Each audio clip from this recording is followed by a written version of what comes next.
Welcome to As the Key Turns. I'm David Lehman, and this is just a small part of my story. This is the third portion of Thomas Silverstein's letter requesting that he be relieved of solitary confinement and sent back to a regular prison environment. It was denied, by the way. And the very next installment, the last installment, will be the government's response to what he proposed in these three-part letters. And I just wanted to explain some of this at the very end and set this up for you. Now, if you haven't seen the first or the second one, by all means, stop right here and go look at them, because the third one just won't make as much sense to you without seeing the first two. And thanks for watching. ADX, D Unit. On April 7, 2008, without notice, I was moved to D Unit, where I am currently housed. I truly believe that I was moved into D Unit not because of these reviews, but because I filed a lawsuit challenging my conditions of confinement and denial of due process. The BOP describes D Unit as a general population unit. However, at ADX, prisoners in general population live in isolation. Like all prisoners at ADX, except for those in the step-down program, I am confined in a cell that is bright all the time, since the lights in the hallway never go off, surrounded by walls on all four sides almost all of the time, including showers and meals. From my cell, I cannot see or talk to another person, although I can communicate a little by yelling through the vents. I never see another inmate face to face without a barrier of some kind separating us. When I was first transferred to D Unit, I was placed on a range where there were no other prisoners. I was the only prisoner held on this range for several months. In D Unit, I was surprised how noisy everything seemed. After spending decades in silence without hearing the normal day-to-day activities of other people, the sound of a toilet flushing or a shower running seemed so loud it always caught me by surprise. Even though I have earplugs, daily life still feels very loud and overwhelming sometimes. I have trouble sleeping when I hear others around me. After years of being by myself, the smallest sounds can be distressing and keep me up at night. It is spooky how isolated you can be while still being in such close physical proximity to someone. I know there are other men nearby on my range, I just can't see them.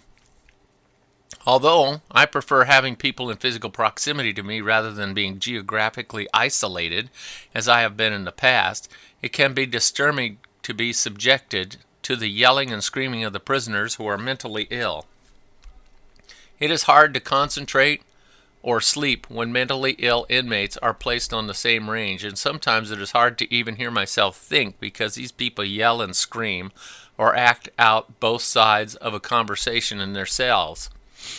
For the first few months in D Unit, I was only allowed indoor recreation on a specific range that no other prisoners used, so I couldn't see or hear any other prisoners even during recreation. Because I had to be escorted to recreation by a lieutenant, I was often forced to skip recreation if there was not a lieutenant available, and I only went to recreation approximately once a week. My cell is approximately 87 square feet and contains a concrete bed, concrete desk, shower, sink, and toilet. My cell is separated from the hallway by two doors, one of which is solid steel. There's very little natural light in my cell. I am confined to my cell for 22 hours a day, 5 days a week, and 24 hours a day, the other 2 days a week. I take all of my meals alone in my cell. I am supposed to have outside recreation 2 or 3 times a week. Outside recreation on D Unit takes place inside a small metal cage at the bottom of a poured concrete pit. Inside the cages, there is not enough room to take more than a few steps in any direction. There is no recreation equipment in the cages, and I am not allowed to bring anything with me to rec. This photograph is a true and accurate representation of the outdoor recreation cages on D Unit. It is blank. My telephone privileges remain limited to 2 15-minute calls a month, even after the move to D Unit. From the time I was first moved to D Unit until January 2009, 2 correctional officers and a lieutenant escorted me from my cell. Now only 2 correctional officers escort me. When I was first moved to D Unit, I was only allowed social and legal visits on Mondays, Tuesdays, and Wednesdays, and only when there were no other prisoners in the visiting booths. I am now allowed to have social and legal visits on Thursdays, Fridays, Saturdays, and Sundays.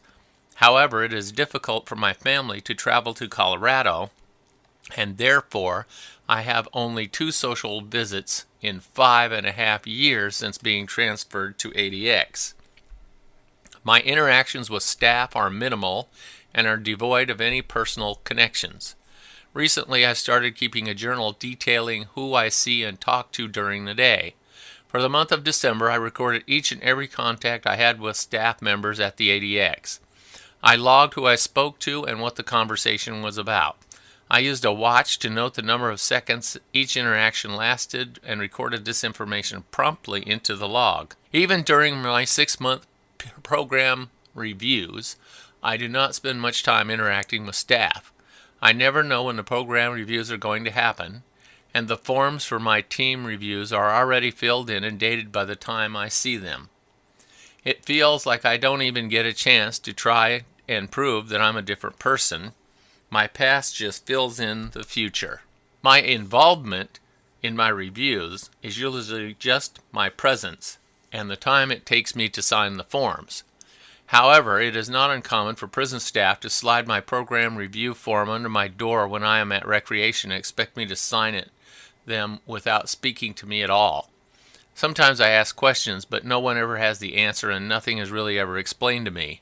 When my case manager brings me the papers to sign, she always tells me the same thing, that she is not part of the committee that decides if I leave or stay. She only determines whether I am eligible for consideration by the committee and I need to talk to someone else about problems with my conditions of confinement. We usually just talk about what television shows I need to watch for my programming. When I was transferred to D Unit, I felt hopeful about progressing through the step-down program. However, I am never told what I must do to move forward, and even though I am eligible for entry into the program, I am always denied. I request more information and always appeal my denials into the step-down program. Reading the step-down program denials is frustrating because they are vague and never really explain what I should be doing differently. I would appreciate more guidance about what I need to do to mitigate my crimes of placement, or prove my good behavior isn't merely because of the security measures imposed on me.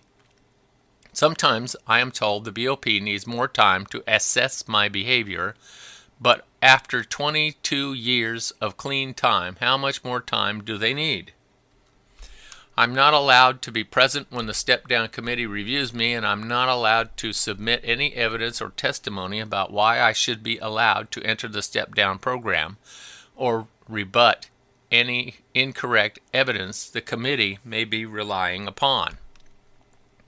Every denial feels like I have just run a marathon and been told to run it all over again and again. It is 1 step forward and 2 steps back. I always fill out an administrative remedy request, but it doesn't really ever do me any good because no change ever comes from it. Everything is just approved and endorsed from above. My eligibility for the step-down program is not in doubt. I have over 22 years of incident-free behavior to my credit, including more than a year of clear conduct in D Unit.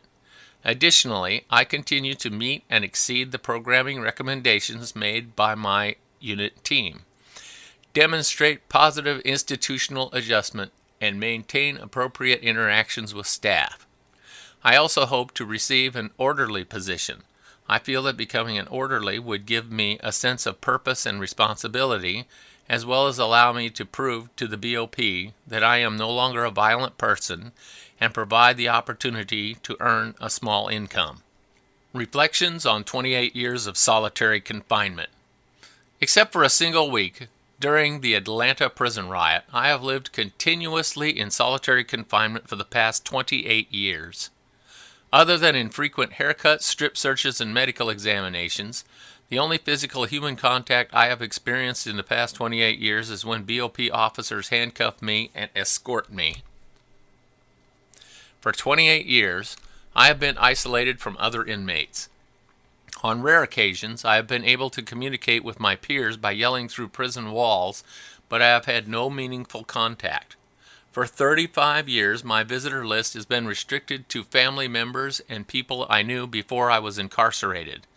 Not only have I lost touch with nearly everyone I knew while on the outside, but I have been kept far from family, making visits difficult and rare. For 28 years, I have eaten alone in my cell. For 28 years, I have been entombed in concrete and steel, and I have not enjoyed anything even remotely resembling open space. I am barely even allowed outside. When outside, I am surrounded by 20-foot-high walls that allow me to view no more than a sliver of sky and nothing of the surrounding landscape. The mental anguish of 28 years of solitary confinement is worse than any physical pain I have ever suffered or imagined. The indefiniteness of my confinement makes my mental suffering never-ending. After 28 years without much environmental stimulation, I fear that my mental state is deteriorating. I have difficulty remembering certain words, and I feel that I cannot always accurately express what I am trying to communicate. My mind is always in a fog. I hear what people are saying, but I can't always understand them, and I have trouble focusing for more than a few minutes. I often have to watch my educational program several times because I miss important details and misinterpret what I hear. I'm listening, but I'm not hearing. Sometimes I have hallucinations where I see human shadows outside my cell window. I know they can't be real because my cell is on the second floor. Often I perceive the colors in my cell change, fluctuating from light to dark. At other times, people's faces become distorted and frightening. There is no end to the monotony of my days. Each day is the same as the one before and the one after. The tedium of my days saps any motivation I might have. I'm anxious all the time. I'm given medication for my anxiety, but it doesn't help. Instead, the medicine side effects makes me feel drowsy and tired during the day. I have trouble sleeping. I never sleep more than 4 or 5 hours a night. When I do sleep, my dreams are of being held in solitary confinement. 28 years of solitary confinement has also taken a physical toll on me. I often have trouble breathing, which may be related to my anxiety. My eyesight is worsening, and I have trouble getting in to see the eye doctor. I also think my muscles are beginning to atrophy. I receive a little recreation 5 days a week, but other than that, I spend the rest of my days laying in bed or sitting at my desk. There is not much space for movement in my cell. I have hepatitis C. While I have been told for over a year that I qualify for treatment, I am still waiting to receive it. When I ask why I don't receive it, I am informed that there is a very long wait list. I have painful hemorrhoids that bleed frequently. I often can't sit down because of pain and blood. I have tried to alter my diet and use other methods of treatment. I was told by the surgeon that I am a candidate for hemorrhoid surgery, which would prevent me from suffering future harm, including pain, humiliation, and bleeding. However, ADX informed me that I was denied the surgery. No reason for the denial was given. I filed a BP-9 about this, and in response was told that I didn't need the surgery and could speak to the physician's assistant about using creams and suppositories, the same ineffective treatment I have been using for years. The experience of being utterly alone in a tiny cell for nearly 3 decades has caused me emotional despair and has caused me to deteriorate physically as well. Though I know that I want to live and have always been a survivor, I have often wished for death. I know, though, that I don't want to die. What I want is a life in prison that I can fill with some meaning. I have changed so much in behavior and outlook from the person that I was 28 years ago. I have no interest in violence. I have devoted the past 26 years to Buddhism and practicing meditation and yoga. I enjoy listening to tapes and watching programs hosted by the Dalai Lama. I have been a vegetarian for many years now, both health and spiritual reasons. I receive letters sometimes from people telling me I am a monster. They think, because of what I did, that I don't have any emotions or feelings. I can see why they think that, but it's not true. I feel deeply about the terrible pain I have caused others. I hate what I did, and I hate being forever defined by those actions. As horrible as my actions were, and as awful as their consequences are, I am still a human being. I am not just a killer. I am also a father, a brother, and a friend. I try to find meaning in my life to be of value to others. I have also developed my artistic talent as a constructive means of self-expression. Creating art enhances my feelings that my life has value.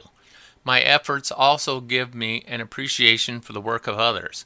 When you work hard for something, you value it, and it helps you value and appreciate the things others work hard for. It fills me with despair that after 28 years of meeting their expectations and complying with their rules, the BOP is still unwilling to recognize any of the changes I've accomplished in myself, and gives me no further opportunities to show that I am not who they think I am. For 28 years I have been a model prisoner. I have done everything the BOP has asked of me, yet I am repeatedly denied an orderly position and placement in the step-down program. Getting out of solitary confinement would relieve the relentless and crushing strain that has worn away my mind, body, and spirit for 28 years. After 28 years of solitary confinement, including over 22 years of clear conduct, I hope for, and think I deserve, a chance to progress to the step-down program. And here he ends. Signed, Thomas Silverstein. And oddly enough, he signed it with a pencil. I wanted to make some comments on what Silverstein had talked about in his request, in his letter here. So, he says that his recreation area was a pit. Now, let me show you where I'm at, and I'll tell you that what he's described is about this size. So, let's take a look at that real quickly. Here's where I was at. This is where I'm making my video. I'll even back it up just a little bit. And you see it's a concrete pad and about that size. Now that's not precisely, but very close to what he's describing. So, if the walls around this area were 20 feet tall, it's not a pit. It is sitting on a flat surface, and these walls actually are about 20 feet tall, these two walls here. So basically he's talking about his rec area was like this. So he's able to move around somewhat. It's a concrete pad. This is a house that I have, so that's what he was claiming that his exercise area was like. Now, I would counter and say that if you don't want to go to a prison like that, or have a little exercise area like this, then don't murder correctional officers, and the Bureau of Prisons might let you out of something like this. He mentions that he has a log, and what he did was, and I've seen many inmates do this. Not exactly sure what the purpose is in most people's cases, but in Silverstein's case, he was trying to make a point about the harshness of his solitary confinement conditions. So what happened is they get a piece of paper and a pencil, in Silverstein's case, and every time anything happens, they write it down exactly what time it was and how long it occurred. So if a correctional officer comes by and hands him food, he'll look at his watch and it'll be 10:31 and 15 seconds, and he'll say, receive tray. And then at 10:31 and 20 seconds, he'll write, tray received. Yeah, that kind of thing. And then he'll put down from 10:31 and whatever to whatever time I was eating. And then at another time, he returned the tray. And at another time, the officer walked by and looked in his window, you know, and just things like that. I heard a sound of blah, blah, blah, and then he'll write down the time. And I've seen inmates do exactly that. They have come to get me for recreation, and then he'll put down the time. Well, that's what Silverstein did, and I have a copy of this stuff, and most of it is very readable, but some pages aren't because it was written in pencil. It was photocopied or scanned, and some of it is completely illegible, but the majority of it is very legible, and I have a copy of this. And I release these things on Patreon at the $10 and above monthly subscription. So if that was just something that eats you up, then by all means ask me when it's going to come out, and I'll make sure that it comes out when I say it does. And if you want to, you can look at this log of his. My normal patrons at the $10 and above level are already going to see that. So let's see what else notes I had here. He seemed to be very frustrated that nobody cared what he had to say. You know, they listened to him and then said, and then wandered off. Well, you know, they did the exact same thing to me when I was a correctional officer. These individuals who run prisons have their agenda, their schedule, and very little is going to interfere with that agenda or schedule. So it doesn't matter that you're the prisoner or the guards. And another thing too, you will see this in his answer.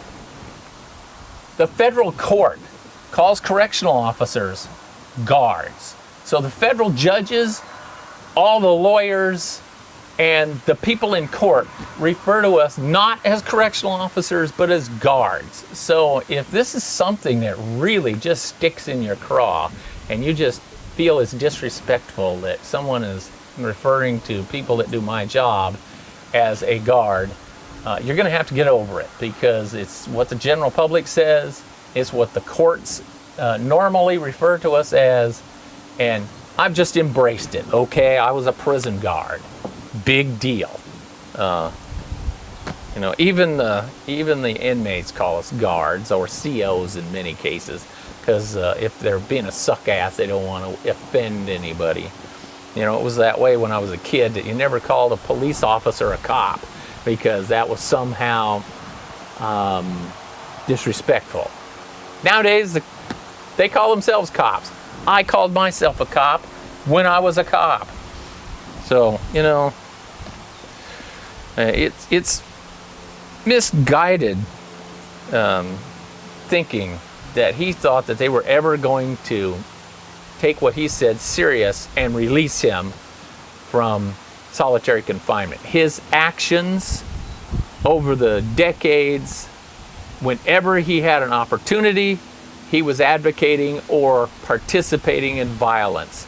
The only reason that over all those years he was incident-free was because he really was limited in the things that he could have done to get an incident report. So his on and on that he thinks that he had some chance of ever being released from solitary confinement is ridiculous. Now, he has a phrase in there that I really liked. He said, "My past filled in my future." Boy, was he right. Absolutely. His past defined who he was. Now, there's people all the time trying to say, well, yes, I did this thing, but I don't want it to define me. Well, let this guy's tale be cautionary for all of us. You do something like murder a police officer, a correctional officer, stab to death fellow inmates, murder people on the street during robberies, those kinds of things, that will haunt you for the rest of your life and define you. And this guy is complaining about that and telling you that that's, in his opinion, that's not true, but apparently in the Bureau's opinion, it is true. So I just wanted to point that out. Don't do what he did.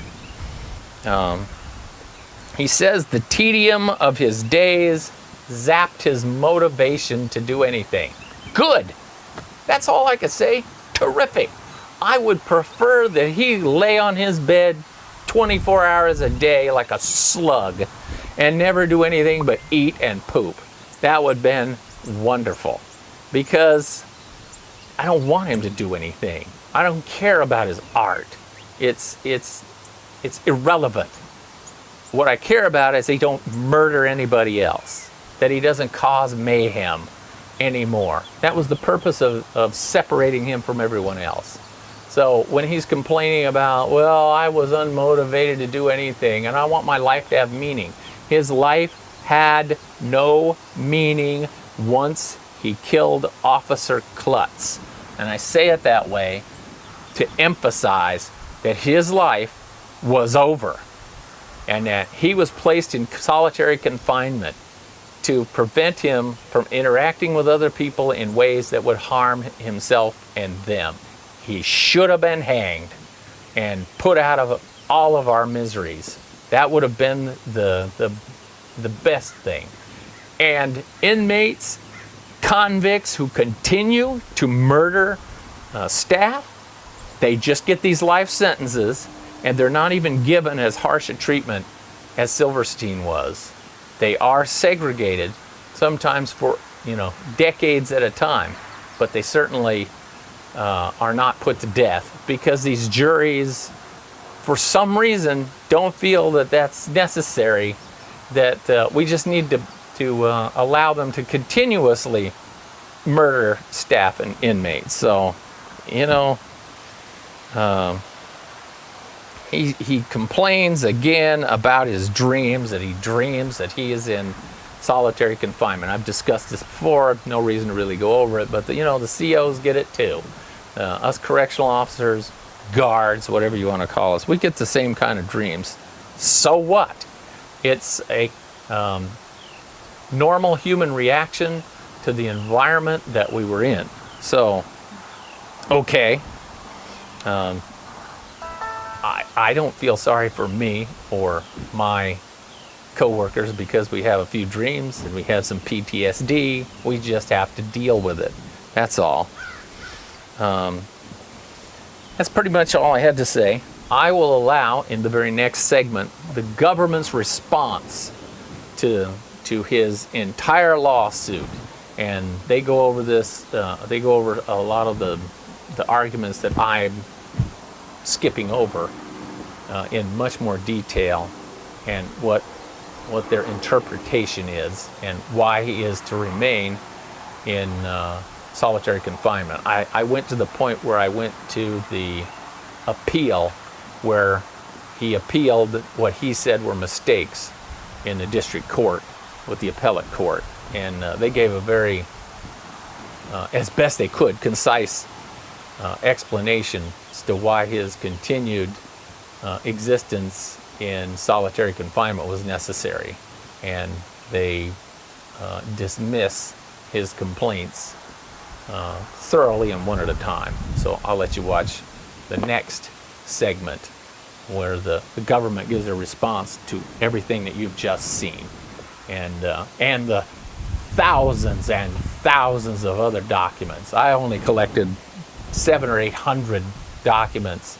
He has an attachment that's over 2,700 pages long, one of which I actually wanted, which was his apology to Klutz's daughter that he wrote down. But to get it would cost me several $100s, because I have to ask the courts to actually pull the physical file and copy those specific pages and send them to me, and they have a minimum, and I forget what it was like $150 just for the minimum. And now if any of you would like to do that, look up his case and pull that 2,700 page addendum to it, and look up the letter that he wrote to his daughter. By all means, please send it to me in an email as the key turns at mail.com. I'd be more than happy. And if you wish to make a comment, by all means, as the key turns at mail.com, and you will get some response from me. And as always, don't be an ass. Hit the like button down there, will ya? And thanks for watching.